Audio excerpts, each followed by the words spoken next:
Lieutenant general retired Faiz Hamid की फौजी तहवील और उनके खिलाफ फील्ड जनरल कोर्ट मार्शल की कार्रवाई ने सियासत में हलचल पैदा कर दी है।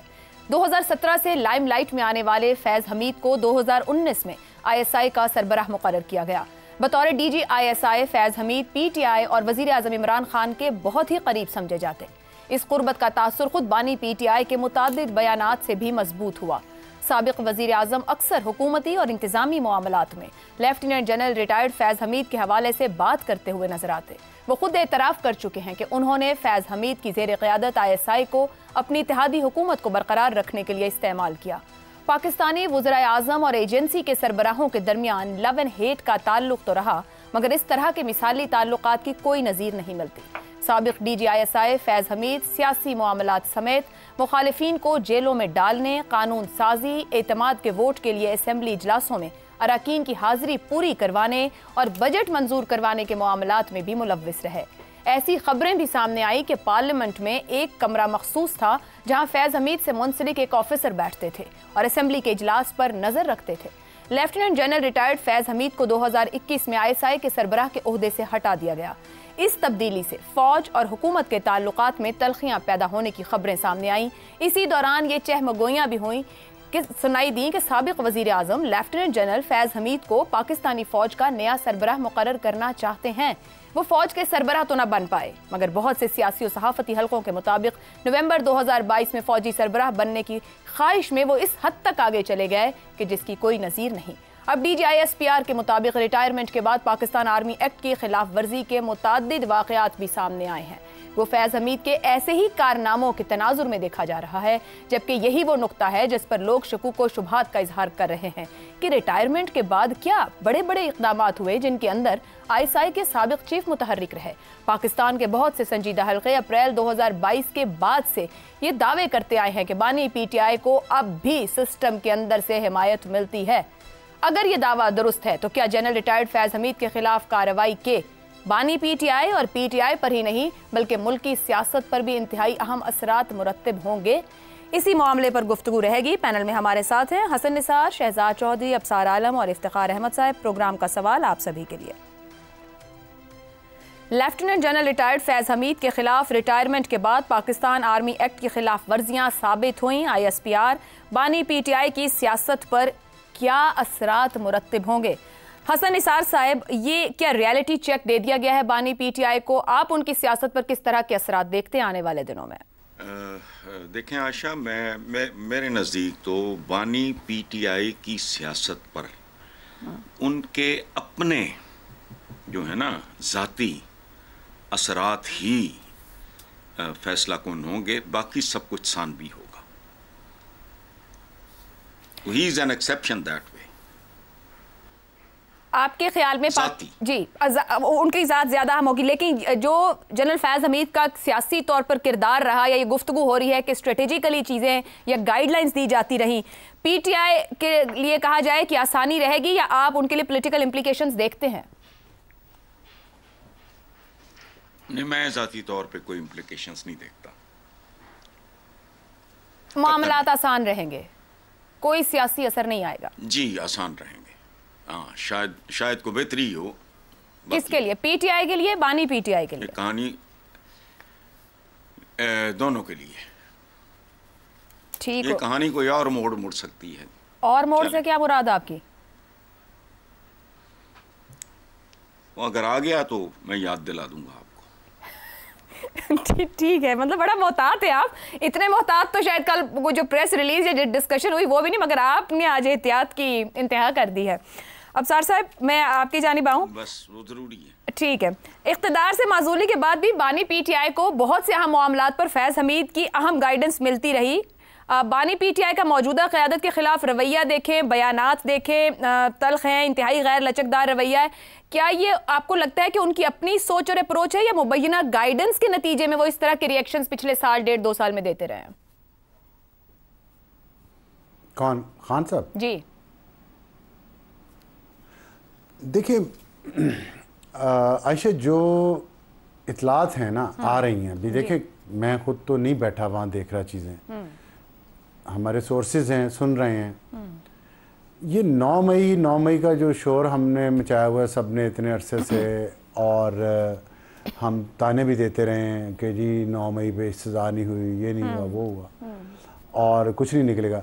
लेकिन जो इतलात आ रही हैं ना वो बहुत खौफनाक हैं, और मैं हसन निसार साहब की इस बात से मुत्तफिक नहीं हूँ। और भी एक दो एंकर टाइप लोग हैं, उन्होंने बड़ी शुरलियाँ छोड़ी हैं कल। ये जो है ना, this is very serious what has happen, और मैं अभी ये बात बयान नहीं कर सकता क्योंकि वो इतनी बड़ी चीज़ें हैं जो होती रही हैं और जो हुई हैं और जिसका एविडेंस है। अब उस पर कॉम्प्रोमाइज़ कोई अंदर से कर जाएं तो कर जाए, वरना नेशनल सिक्योरिटी के लिए वो इतनी डैमेजिंग कुछ काम हुए हैं पैसे के लिए कि मैं नहीं समझता कि जनरल फैज़ जो है उसको माफ़ी मिलनी चाहिए।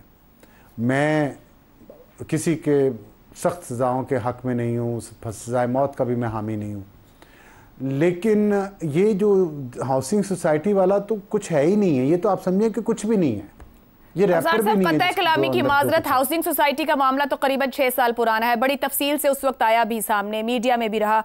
अगर उसको एक तरफ रखें, आपने ऊपर एक जुमला बोला, अगर कोई कॉम्प्रोमाइज़ कर जाए और नेशनल सिक्योरिटी को साथ रखा है, क्या अभी भी कॉम्प्रोमाइज़ करने का कोई ऑप्शन मौजूद है? तो फिर बाकियों के लिए मिसाल क्या बनेगी? देखिए, जो अगेन जो मुझे इंफॉर्मेशन मिली है या आप समझ लीजिए जो सेंस की है मैंने चीज़ें, उसमें माफ़ी अब है नहीं। देखिए, मैं आपको पता है मैंने हमेशा सिविलियन सुप्रीमेसी की बात की है, मैं हमेशा फ़ौज की सियासत में मुदाखलत के ख़िलाफ़ मैंने बात की है, और आज भी हूँ, कल भी हूँगा। लेकिन मैं ये समझता हूँ कि ये जो एक स्टेप लिया है फ़ौज ने, ये सही समत में है, और अगर इसको मंतकी अंजाम तक पहुँचाया गया तो ये मुल्क शायद दुरुस्त समत में चलना शुरू हो जाएगा। इस 14 अगस्त में यही खुशखबरी कौम के लिए हो सकती है, उसमें लोग भी मान जाएंगे। सबसे ज़्यादा तो पब्लिक ओपिनियन की बात है ना, कि जी पब्लिक बड़ी खान साहब के पीछे है। ये पब्लिक तक चीज़ें जब पहुँचेंगी तो पब्लिक को भी समझ आ जाएगी। ये जो इन्फॉर्मेशन अभी जो है ना इकट्ठी हुई, ये जब पहुँचेगी लोगों तक, उन लोगों तक जो आज तक उसको डिफेंड करते रहे हैं, उसके हर काम को डिफेंड करते हैं, आज भी करते हैं डिफेंड, और उन्हें करना चाहिए। अब उन्हें उसूली तौर पे स्टैंड लेना चाहिए, क्योंकि जो कुछ आ रहा है इस इंजन के पीछे, जो बोगियां लगी हुई आ रही हैं ना, वो बड़ी खौफनाक इन्फॉर्मेशन। आपकी गुफ्तगू के मुताबिक अभी और भी बहुत कुछ सामने आने को है, लेकिन कल का जो एक जुमला है उसको बहुत ज्यादा इंटरप्रेट किया जा रहा है, उस पर बहुत बात की जा रही है, उसका बहुत एनालिसिस किया जा रहा है, और बहुत सी तरह किया रहा है कि बतौर DGC भी उनकी किसी केस पर इंक्वायरी है, बतौर DGI भी इंक्वायरी है, देन पोस्ट उनकी रिटायरमेंट भी उनकी इंक्वायरीज हैं। ये फरमाइएगा, बानी PTI की सियासत, अभी आपने इस पर भी बात की है, उनकी सियासत पर असरात होंगे? PTI को सेपरेट करके उस लेंस से देखना चाहिए, या बानी PTI और PTI को इकट्ठा देखना, और वहां पर असरात क्या दिखते हैं? बिल्कुल होंगे असरात, बहुत मनफी असरात होंगे PTI की सियासत पे।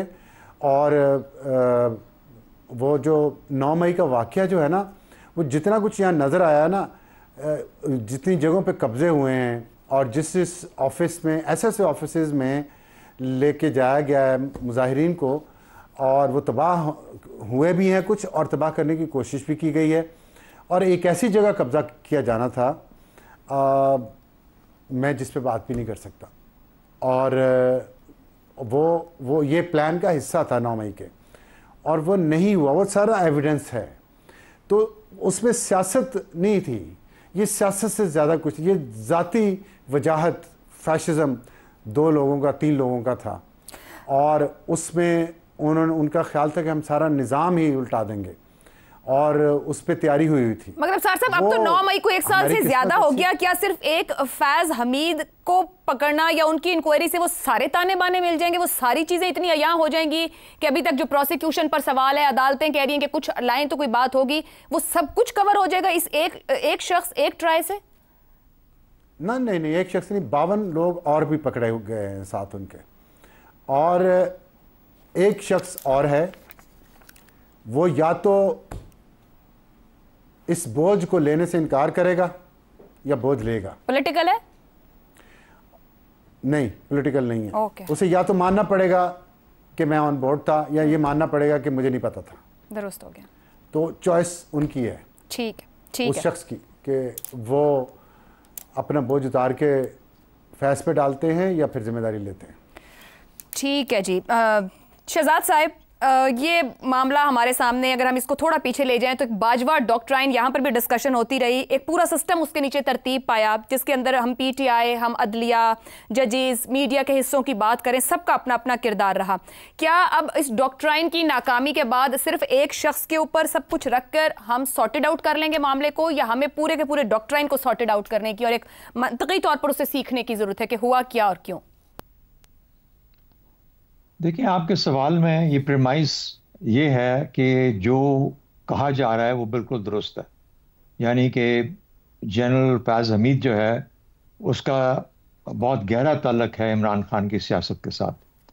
तो पहली बात है, इस प्रेमाइस को क्वेश्चन करना चाहिए ना सबसे पहले। यानी अगर आज मैं आपसे ये सवाल पूछूं कि क्या जनरल फैज़ हमीद की वजह से इमरान खान की सियासत कायम है, और इमरान खान की सियासत भी दो तरह की है।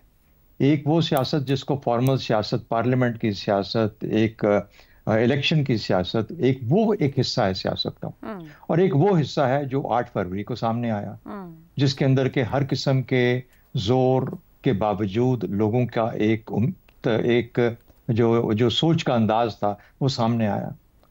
तो अब जनरल फैज़ हमीद अगर इस तरह की अहलियत रखता था कि उसने 8 फरवरी का नतीजा इमरान खान के हक में डिलीवर कर दिया, तो फिर तो वाकई में फैज़ हमीद के पकड़े जाने से इमरान खान की सियासत को बहुत नुकसान पहुंच सकता है। क्योंकि अगर वो एक ऐसा वो कलीदी वो हिस्सा था उस सारी प्रोसेस का जिसकी वजह से 8 फरवरी में वोट पड़ा, तो फिर एक चीज़ तो ये अबसार साहब ने एक जिक्र किया कि लोगों तक जब वो खबर जाएगी तो फिर शायद उनका नजरिया इमरान खान के बारे में बदल जाएगा। अब ये तो देखना है कि बदलता है कि नहीं बदलता।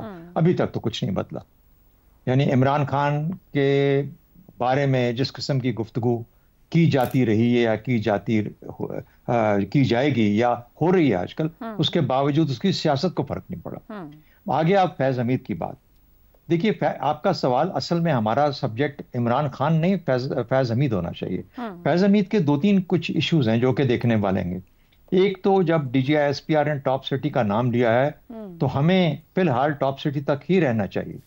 इसके बाद ये कहना कि वायलेशन ऑफ आर्मी एक्ट, यानी उसके बाद भी रिटायरमेंट के, तो उसमें 2-3 शक्लें निकलती हैं कि इन्होंने अपने आप को सियासत में उलझाया या ऐसे कामों में उलझाया जिससे आर्मी एक्ट की कोई वायलेशन हुई या आर्मी को नुकसान पहुंचा या उसके डिसिप्लिन को नुकसान पहुंचा। अगर उस तरह की चीजें तो क्रिमिनल एक्ट में आएंगी।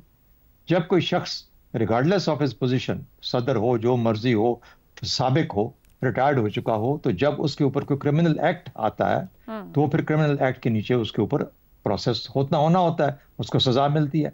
तो फैज़ हमीद के सियासत सजा मिलने से, लेट्स से कि ये सब सही है जो हुआ, टॉप सिटी भी इंक्लूड कर लें, उसमें ये भी शामिल कर लें कि आर्मी एक्ट की वायलेशन हुई, तो अगर वो फैज़ हमीद जेल में चला जाता है तो इमरान खान की सियासत को किस तरीके से फर्क पड़ सकता है। हाँ, एक तरीका समझा जा सकता है जो कि अब ये चाय मगोई है ना, हम बात से बात को निकाल रहे हैं, खाम खा वजूहात को ढूंढ रहे हैं, क्योंकि ना मेरे पास कोई डाटा है ना आपके पास कोई डाटा है।